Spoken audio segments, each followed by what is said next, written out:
तर पडळकरांच्या कार्यकर्त्यावर गंभीर स्वरूपाचे गुन्हे हे या आधी सुद्धा दाखल आहेत। खुनाचा प्रयत्न, हाणामारी यासारखे गुन्हे हे पडळकरांच्या संबंधित कार्यकर्त्यावर दाखल आहेत। खरं तर आज विधिमंडळाच्या परिसरामध्ये पडळकरांचा कार्यकर्ता विरुद्ध जितेंद्र आव्हाडांचे समर्थक अशा प्रकारचा राडा झालेला होता, हाणामारी झालेली होती आणि त्या कार्यकर्त्यावर गंभीर स्वरूपाचे गुन्हे दाखल आहेत। तो कार्यकर्ता कोण आहे? या फोटोमध्ये जो दिसतोय तो पडळकरांचा कार्यकर्ता आहे।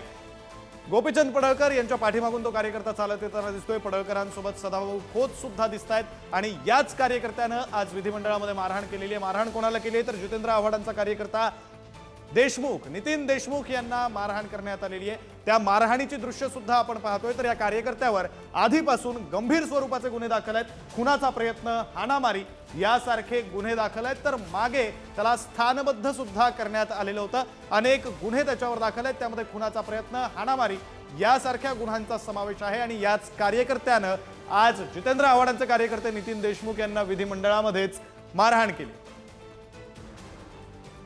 आपले सांगलीचे प्रतिनिधी स्वप्नील पाटील आपल्यासोबत फोन लाईनवरून जोडले गेलेले आहेत। अधिकचा तपशील त्यांच्याकडून जाणून घेऊया। स्वप्नील, खरं तर जितेंद्र आव्हाडांनी सुद्धा आरोप केला होता, गंभीर स्वरूपाचे गुन्हे आहेत, मकोकाचा गुन्हा दाखल आहे असं जितेंद्र आव्हाडांनी म्हटलं होतं। ऋषिकेश टकलेवर नेमके कोणते कोणते गुन्हे आतापर्यंत दाखल आहेत? काय त्याची गुन्हेगारी पार्श्वभूमी?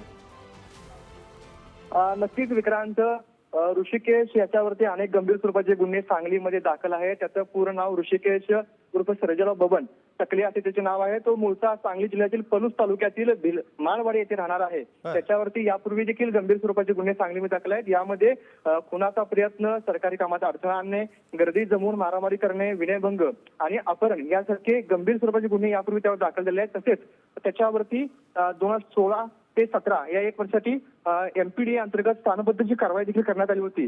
तसेच यासह त्याच्यावरती 15 ते 20 गंभीर स्वरूपाचे गुन्हे भिलवडी, पलूस, कवठेमहांकाळ, जत आणि सांगली या ठिकाणी दाखल असल्याचं पाहायला मिळतं। आज विधान भवनामध्ये जो राडा झाला त्यानंतर ऋषिकेश टकले हा पुन्हा एकदा आता चर्चेत आलेला आहे, परंतु त्याच्यावरती मकोका अंतर्गत अद्याप कारवाई करण्यात आली नसल्याचे सांगण्यात आले।